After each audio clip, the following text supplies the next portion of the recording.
nanohub.org. Online simulation, and more for nanotechnology. Today we have a really nice presentation lined up for you. Dr. Congying Wang is going to show us how she integrates her work from her area of expertise, solders and microelectronics, into the classroom.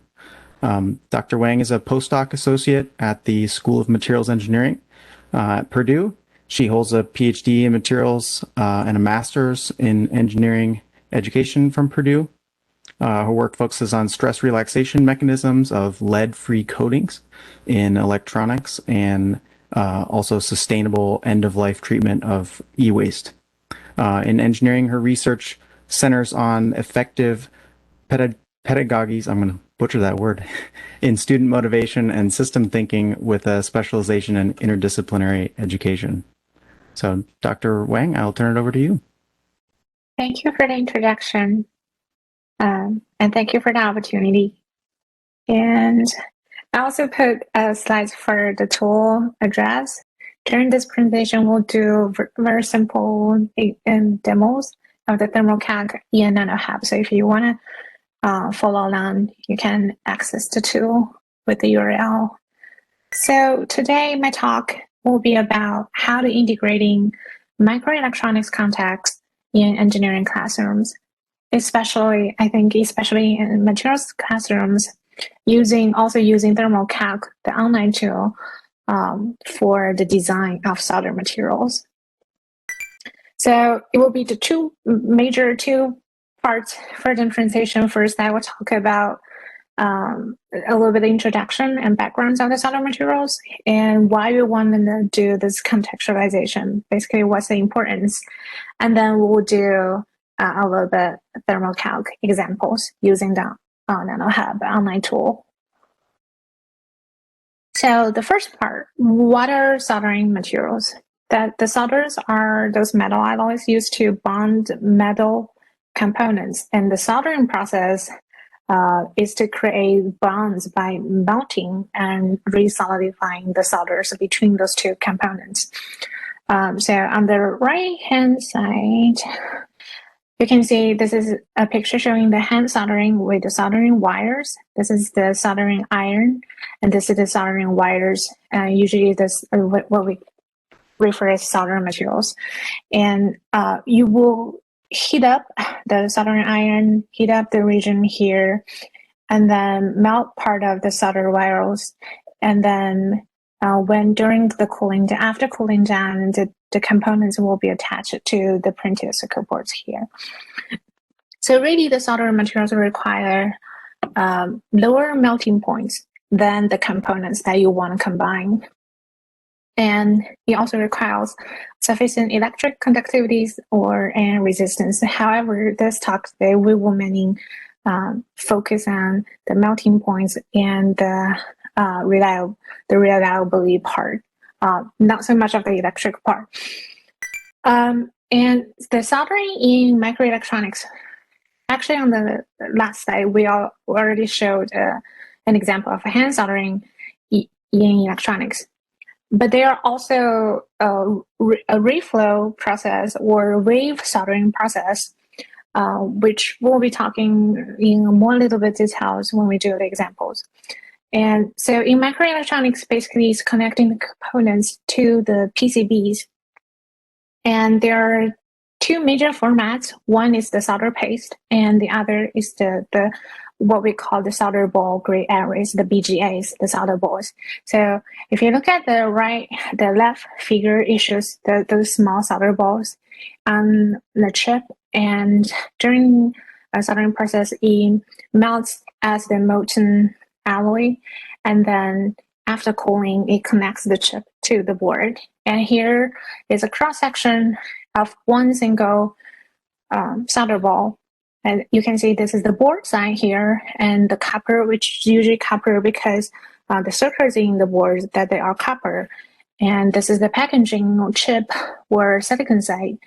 And between these regions here, you would form intermetallic compounds, which we will also showing how we consider the IMCs in the solder, also how ThermoCalc can help us think through the IMCs in the process later on. Another concern for soldering in microelectronics is the lead-based solders and lead-free solders. Lead-based solders has been used or widely used for a long time, and it's very popular, also successful.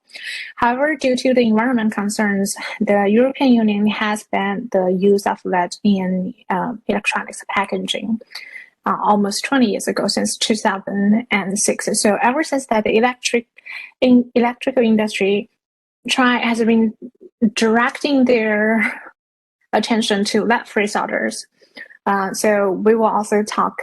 So today we will focus more on lead-free solders, but also it's based on lead-tin solders, lead-based solders. So solder design and how it is related to the phase diagrams. As I mentioned, that there are common solders are tin lead solders, especially for 60-40, that with the melting point below 190 degrees C, especially a eutectic blend tin 63 and lead 37, the eutectic tin lead alloy that melts at exactly 183 degrees C. But considering that the industry has now moved to lead-free solders, and there are more and more optional additives has been considered. For example, if you add antimony and silver, and usually that's for better mechanical properties, for reliability. And if you add like elements such as bismuth, Indian copper, and that usually lowers your melting points, which we prefer for solders, and other materials such as nickel. Well, and so phase diagrams can help us predict, first of all, the alloy's melting points, and also what IMCs exist at certain temperature or during that melting and solidification process, and also the solubility of those additive elements at different temperatures. And using ThermoCalc as a tool, we can obtain such information for a wide range of compositions for solders. But this talk will not be focusing on the theories and principles behind the ThermoCalc software. Adam has a really nice workshop, a previous workshop. So if you're interested in more depth about the ThermoCalc software and haven't saw the first one, I encourage you to do so. Today we focus more on ThermoCalc applications in solder materials.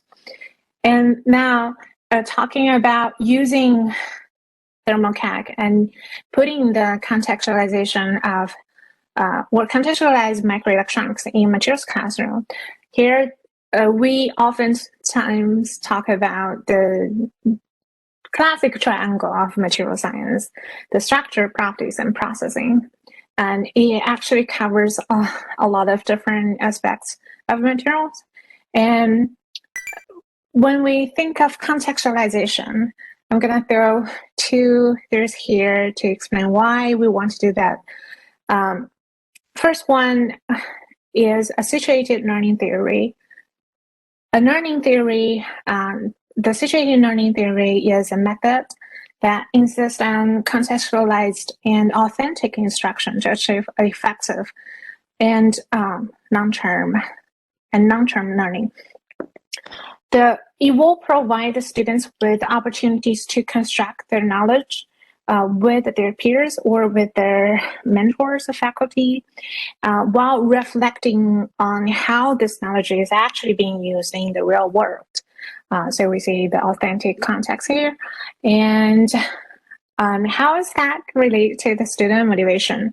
I'm just going to bring up the expectancy and value theory here. Basically, that theory thinks students have two parts of the motivations. One, they need to realize where they need to believe the topic that they're learning are relevant, are valuable.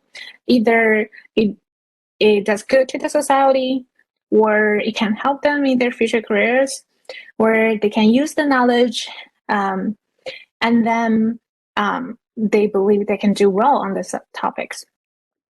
So the value part is actually embedded in the contextualization of the real world challenges or problems, because in engineering, a lot of engineering problems, when they first came up in real life, they have lots of context. However, when they were channeled, were refined, were tailored for as a domain knowledge, they lose those contexts. And then sometimes students, for example, for phase diagram, students may ask, as a materials engineering, how am I going to use phase diagrams in my future career? Or how I'm going to use it if I do such and such things. So if you build this contextualization into your classroom, and then students can clearly see the relatedness of the topic and the real life applications, and that will definitely motivate them. This is also the motivation why we were trying to bring in more those contexts into current MSc classrooms. So one way to think of this is there's another design element there that connecting all the structure, property, and processing these elements. And here the design could include the material selection, and in solder, they are all in the solder or microelectronic context, and the processing could be the reflow process. Properties could be the melting point. The structure could be the shape of the IMCs or the microstructure of solidified solders. So when they are related and under the design element, the students can think themselves as a real engineer and to integrate all those parts into their learning in a more constructive way. So that's the first part. And the next, we'll go through some examples using the Thermo-Calc. Okay, so this is the tool, and we can launch the tool.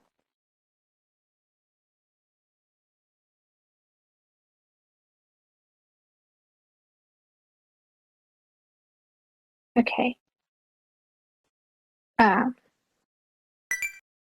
So now go back to the slides here. The reflow process, we need a bit of information, knowledge about reflow before we do the binary. So we have the bare polymer boards that also have the copper circuits embedded in it. And so you see that those are the copper circuits. And before the reflow process, a stencil will be put on the PCBs, the boards, and then put the solder paste on it. So you see those silver alloys, they're solder paste. They're basically very small fine particles of solder materials. And then you put specific electronic components on top of the solder paste. And then the board, the solder paste, and then the electronics, they went through a soldering oven. And in that oven, they will experience a series of temperature changes or heat treatment, and which is on the right-hand side, you can see a typical reflow profile that the board go through temperature increasing staging. And then this is where this region here, when it reaches the peak, this is where we call the reflow. The reflow region, the maximum temperature is usually about 30 degrees C higher than the melting point of the solder material. And then keep it for a little while. It's the cooling down process, the solidification process. Here, it shows a reflow oven. So the board will come from this side with all the components and the solder paste, and then going through the entire oven and experience the different temperatures. So when we say the low melting point, low temperature is really important for the reflow process because we don't want the temperature goes too high. It also will increase the thermal mechanical stresses between different components. So we want the melting point for the solder materials as low as possible. And before we all use the tin bed, and now another option or alternative one is the tin bismuth one. And so we can in the classroom teach students all about reflow processing, and to have them to examine the two systems, the tin lead and tin bismuth. So here the ThermoCalc software window configuration and results here. I chose the preset, the binary calculation. I will be just using the binary solution, this database here. Click on tin and then copper. If you want to change it to temperature, you can change it to Celsius. Those are all the nodes here. Basically, it shows you all the steps that you need to finish before you get the results. And the plot render here, we perform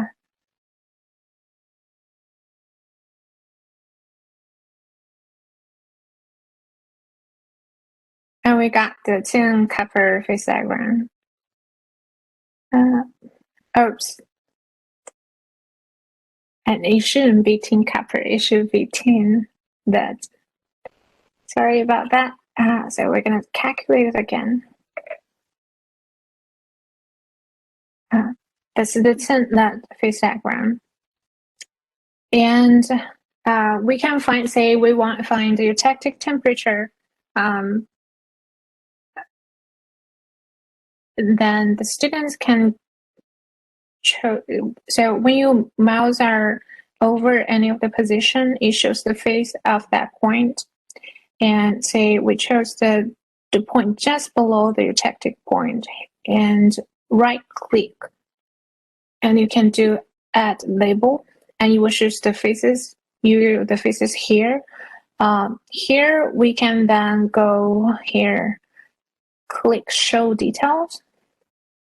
And basically, it gives you the results of a single point equilibrium table from where that you can see the temperature, the mole fraction, the weight percent, and the Gibbs energy, and the stable phases here. We have two stable phases here, and height details. So those are all the information you can check, and then. Okay, so and you mark the phases for this point. You can try to move this around, and it will show up an arrow pointing to the regions, pointing to the point that you chose. And so say we want to compare the melting points between the eutectic tin lead and eutectic tin bismuth. We can go back to my project, click my project. You can also right click, add a binary calculator, but you can also just using the binary, the icon here.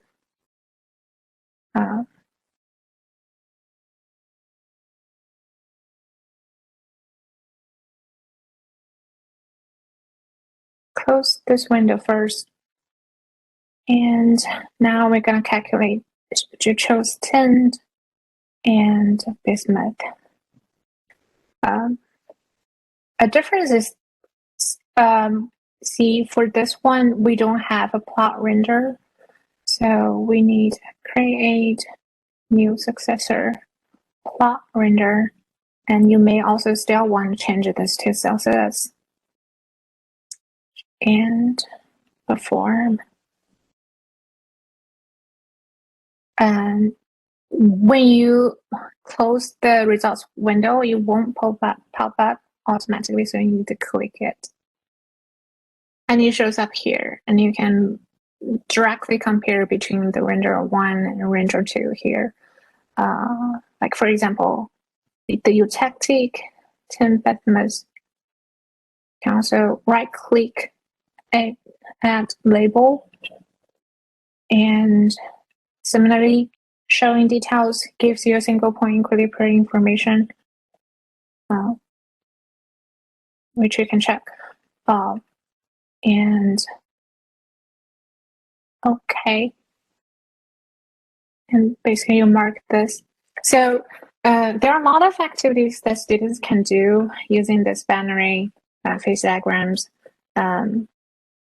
For example, they could label the phases of each region, find the eutectic temperatures and compositions, find the melting point of, say, the pure tin, pure elements or their alloys with certain compositions. They can also compare the calculated level rule results with the information provided in the ThermoCalc. So so these are also very basic learning outcomes or learning objectives we want the students master from phase diagrams. One more related to the industrial process will be, you can give students showing on the right-hand side here, say showing the two reflow profiles, actual reflow profiles. And because the difference between them is really the peak temperature is different. So for students, you can ask them to define which reflow process is for which alloy between, say, tin, lead, and tin bismuth. So they need to identify the key information here as the peak temperature, and then go back to the phase diagram that they created themselves. For example, if they have two phase diagrams like this, and then compare their melting points, and then choose the one. So it's fairly easy, but it's something that in real life that you would run into. So, and then the second case, we will be talking about a very popular lead-free solder SAC, which is tin, silver, copper, and we can study it using ternary phase diagrams calculation with the ThermoCalc. It is low cost, and it has a fatigue resistance, and it has good wetting and wettability. And so go back to the tool.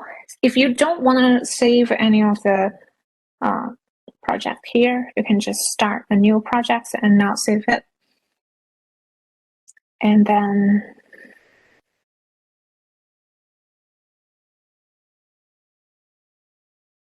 the easiest way is to use the preset to ternary calculation, but you can also use the phase diagram calculation here. This is just a little bit more complicated. We'll go with this one.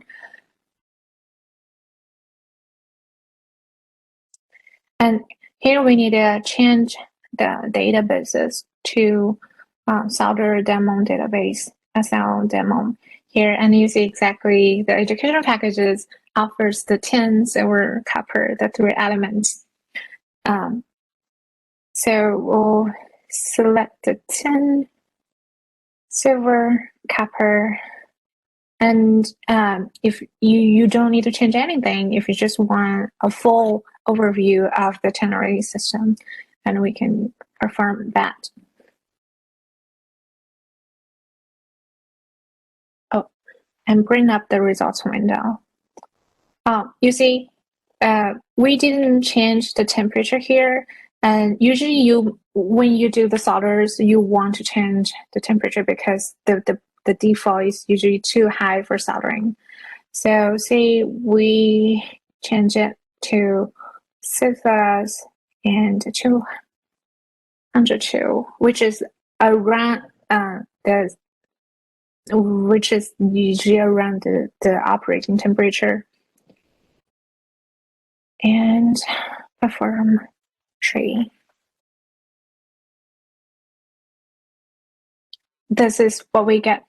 And you got a little bit more customization options. If you go to the plot render, click the plot render. I want to first close off dimension. And so this is the typical ternary system. However, in solder materials, usually the silver is less than 5% and the copper is less than 1%. So we don't really need the whole ternary phase diagram. And we can change the composition range here. Let's see, we want to change it to 0 to 10 and change it to 1 and perform. And then this is what you'll get, a much smaller region. And similar as the binary one, if you put your mouse on certain points, it tells you what phases the point is, and you can also still add label and then showing details. That will show you the equilibrium, the information, the phases, the component, and the stable phases.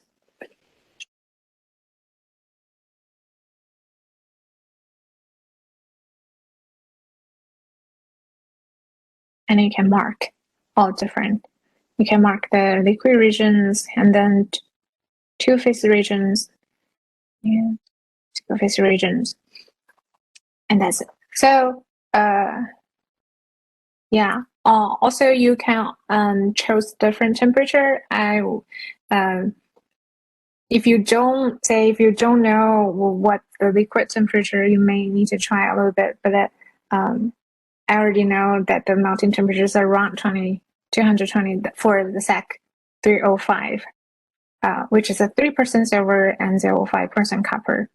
That's why I chose this temperature. So if you don't know the melting temperature beforehand, you might just want to explore a little bit, trying different isothermal section. Okay, and we could also do liquid dose projection, which is pretty straightforward. So similar, you don't need to change the database, you don't need to change the elements, close the results. But liquid dose projection, here, say if we want to look at the temperature between 200 to 300 Celsius and the interval using 10 degree, and go to the plot render, and again we're going to change the position that we want to look at. Let's see, 0 to 20 steps 2, and then perform. It takes a little bit of time to calculate the liquid dose projection. I'll just chime in here while we're waiting for this. The software is calculating not just the liquid dose projection, but the isothermal lines for the temperatures which you specify. So if you were to make the step size between the 200 and the 300 Celsius really small, then it would take longer. Mm-hmm.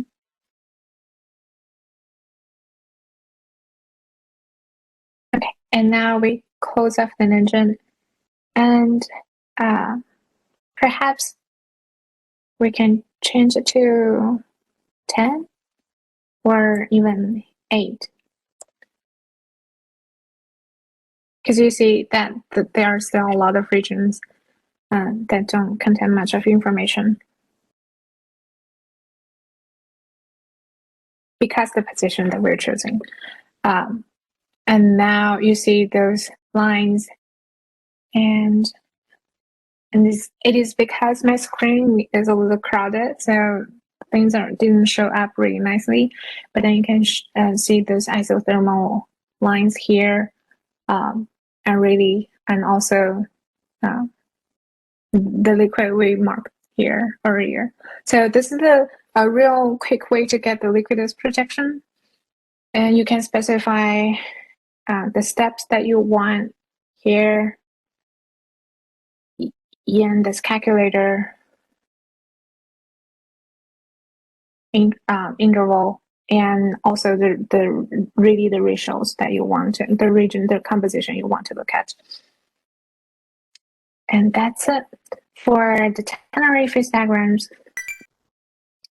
The third topic, we're just going to talk about the formation of intermetallic compounds, the IMCs. That's plays a key role in the failure of solder joints. Here you see again a cross section of a solder joints. This is the copper substrate. This could likely be the packaging part. And between the substrate and the solder, they will form intermetallic layer, and usually cracks often occur along the IMC layer between the solders and the substrates. And also on the other, so one side is for the reliability, and the other side is the formation of the IMCs during the soldering process, like during the melting of the solder. Is also important for the availability of the solder, because it is not the availability between the solder and the substrate. It then becomes the availability between the first formed IMC and the solder. So to the phase diagrams can also guide us to gain insights of what IMCs we're expecting for that system. Now, say we're using copper tin as a system that we want to explore. We chose this system because all those circuits in the PCBs that they are copper, so you would always have copper substrate. And then we assume that we're using tin-based solder, which is most 99% of the time the case. And then we can then go to explore what the IMCs will have. We can again start a new project.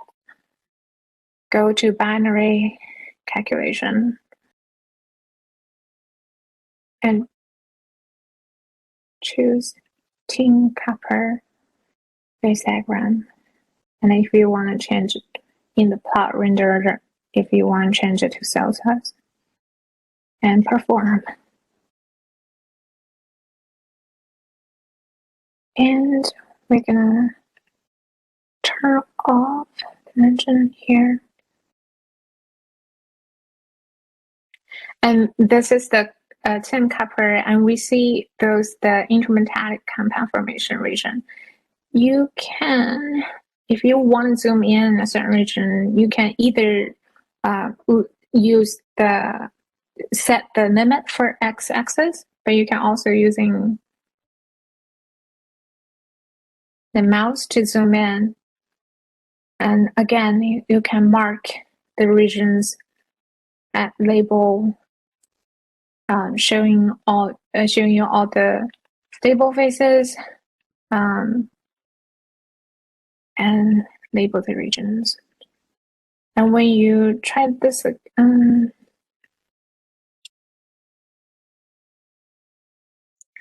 yeah, so it zooms out. And then another region that we're interested in that has that IMC here.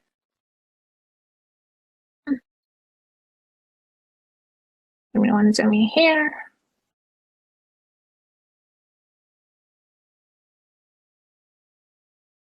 And label that as well. So we see the calculated phase diagram tell us that there are two types of IMCs will form, which is the cup of, you could, I did mention, if you click it and show details here, it tells you stable phases, and that's how you can tell what the IMCs you're getting. So basically we will be getting copper 310 and copper 16.5. From here, I may not have time to do this, but you can calculating the single point equilibrium at certain temperature, and then that single point equilibrium will tell you their Gibbs energy, say for copper 310 and copper 16.5. And then by compare at a certain temperature, the Gibbs energy of the two different IMCs, you would know which IMC would form first, and then you would then have insights of what ability you are expecting for the system. Another part to consider of the IMC is the mechanical property of the IMC layer is generally very different than the solder materials, and also the substrate, either it could be the thermal expansion or the yield strength. So we want a good bonding between the solder substrate, but we don't want the intermetallic compound layer too thick. And that's partially related to the solubility of the alloy elements in tin. For example, this is the tin copper phase diagrams we just calculated, and you can see the solubility here. The copper compared to nickel tin phase diagram here. So nickel solubility in silicon is clearly smaller. Unfortunately, nickel tin binary phase diagrams is not included in this educational packaging, but I'm showing you the examples here, like why usually sometimes the industrial will put a nickel finish on this copper substrate before the soldering process, and that's to reduce the IMC layer. And if we that nickel finishing is called a typical one is called the INIC that you have. This is a photo showing what it looks like. And this is basically you have substrate and copper, and then you have a nickel layer on the copper, and then you have a gold layer on the nickel. But this gold layer is only for protecting nickel during the storage of the PCBs. However, we can modify or based on this industrial practice and change the context a little bit for the students. Say we're assuming the thickness of the IMC is only related to the solubility of the alloy elements in tin, and what the ThermoCalc NanoHub 2 can do is to compare the tin copper system and tin silver binary systems. So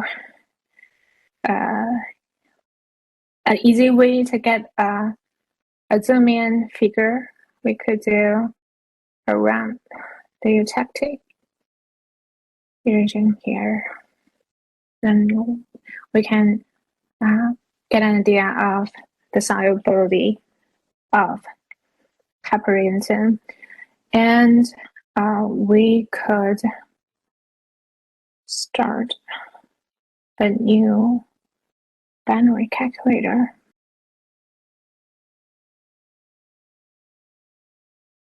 Tin, silver, and don't forget to add a clock.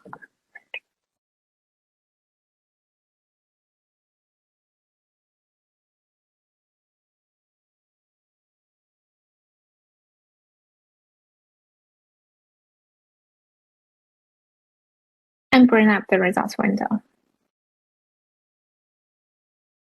And zoom in to this region. And then that from right hand side to the left hand side, from right on, and we can get the silver solubility in tin. And then we can do the comparison. And so students can thinking of themselves as a materials engineer, if they want to reduce, you can ask them if they want to reduce the IMC thickness and which of the system they would choose. but also realized that in the industry, the silver finish is not really commonly used, but this is how we can utilize the ThermoCalc functionality. So that's one. I don't have much time. Like the reflow solidification process, the shell solidification process, like because the cooling process is also very important. It's critical for the solidified microstructure, and the shell solidification process can help us to tell which of the phases will be solidified first and in what fraction, in the end, what phase it comes later. We will, again, using the SAC 305 as an example. You want to calculate the solidification process. So it has different kinds of nice preset. You go this one, the solidification simulation here, and then chose the solder demo. And here, select tin, silver, copper, and we change this to mass percent tin, silver to 3%, copper to 0.5, and you can see the tin's mass percent has already changed automatically. You can also save this material as your own, like say SAC profile, so you can load it later on if you use it very often. And then we will go to this node, the shell calculations. We don't need to change anything here. And you can just perform.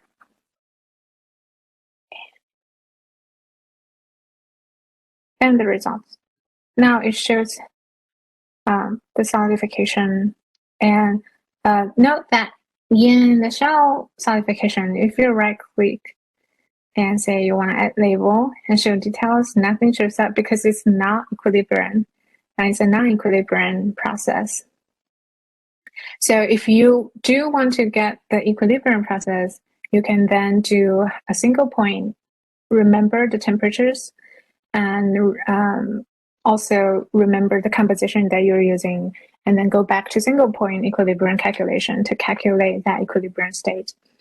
And this just shows you the solidification, the phases during the entire process, and the solidification temperature ranges.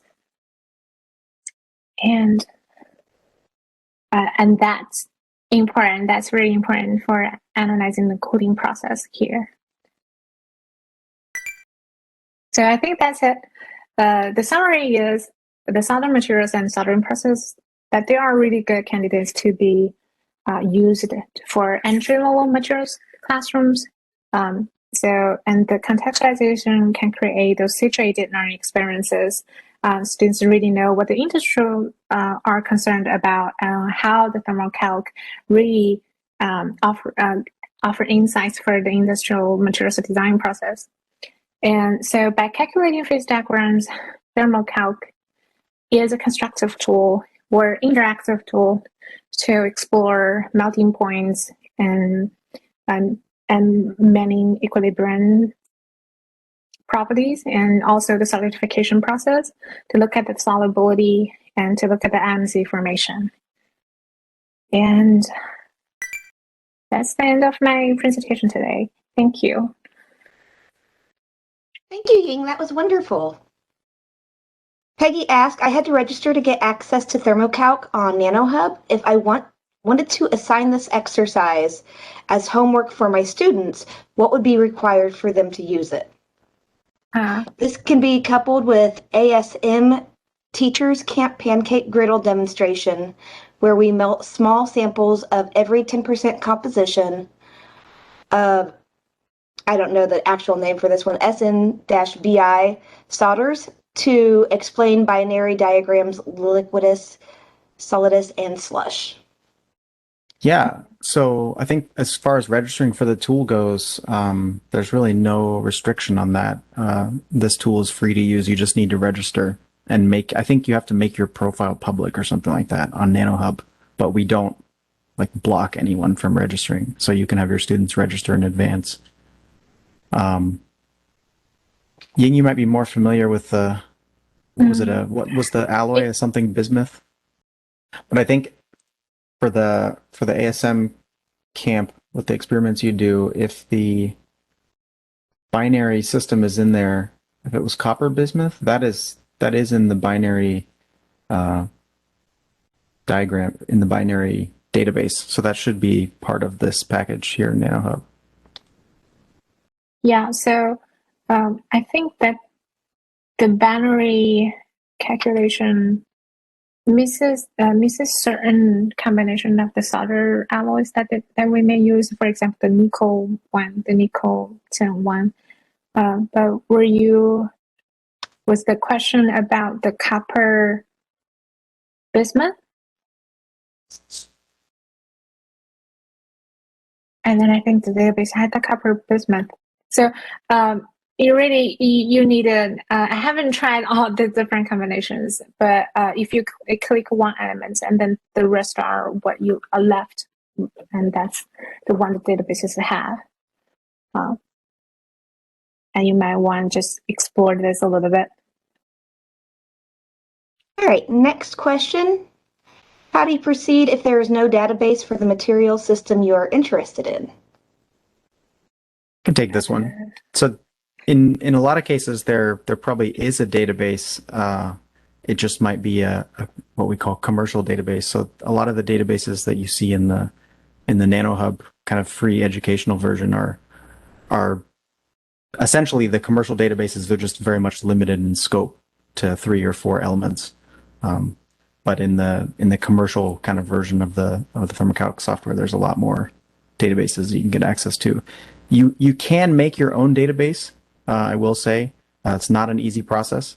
You need to assess what they do a CalFAD kind of thermodynamic assessment, and that can be a somewhat time-consuming process. You need a lot of data, and that's kind of the power of CalFAD for multi-component systems, is that it is based on real experimental data. So that can be a time-consuming endeavor to make your own database.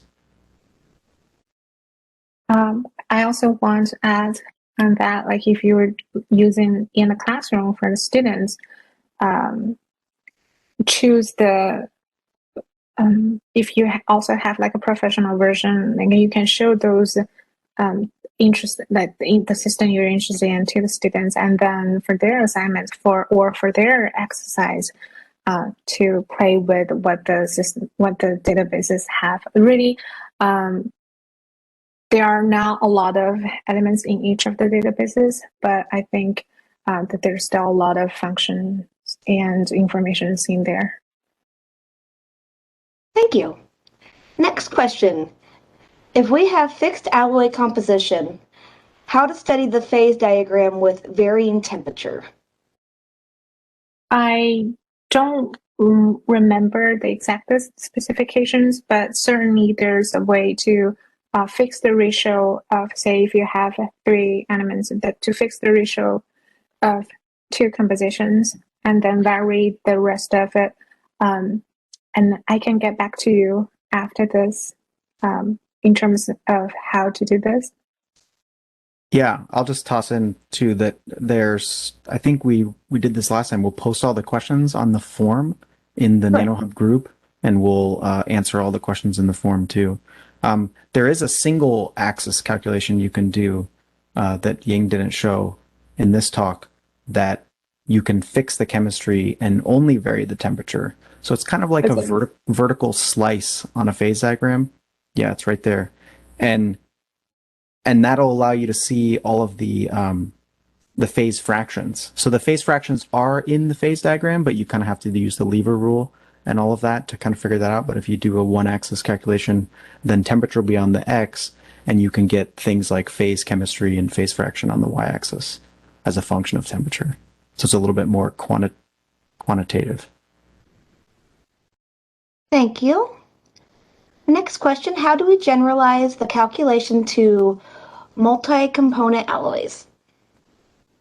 I think this is again like a kind of a database limitation of the free kind of educational version. If you have one of the more commercial databases, there are a lot more elements, and you can do calculation with much more complexity and have 10 elements and do kind of like a real alloy. It's nice that a lot of the solder alloys, the real world solder alloys, are very kind of limited in number of elements. Right.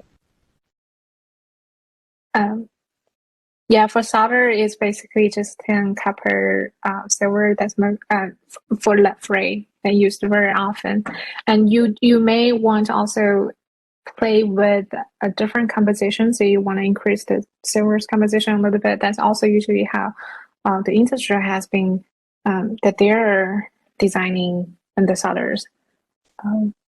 So if we don't have much of the elements that we can use in the educational package, I guess we could then look at different compositions.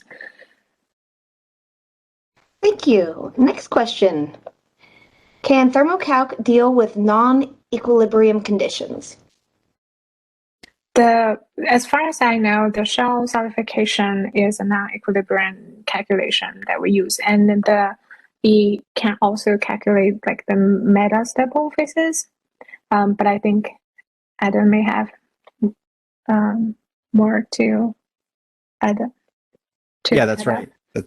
The shell is very much a non-equilibrium calculation that deals specifically with solidification, and it's pretty applicable in a lot of situations. And then also, as Ying said, we can do metastable equilibrium calculations. So the classic one is for the iron-carbon phase diagram.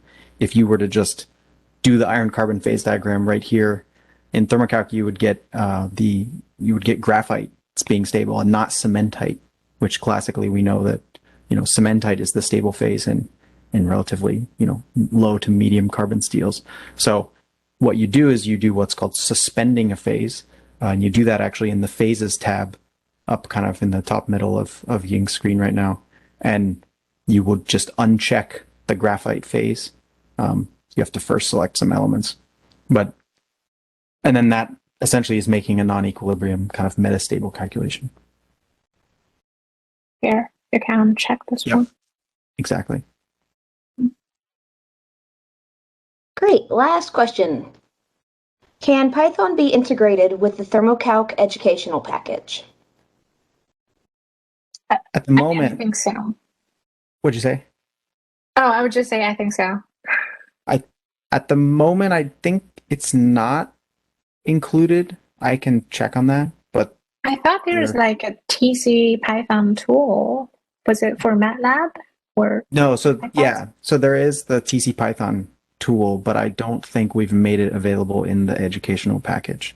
Gotcha. So there are, as you said, there's MATLAB, there's a C and a Fortran, and also a Python API, which basically means you can drive ThermoCalc with all of those languages, or call ThermoCalc, I guess. But yeah, it's not available in the educational package. Ying, thank you so much for presenting today. Thanks for having me here, and thanks everyone for attending.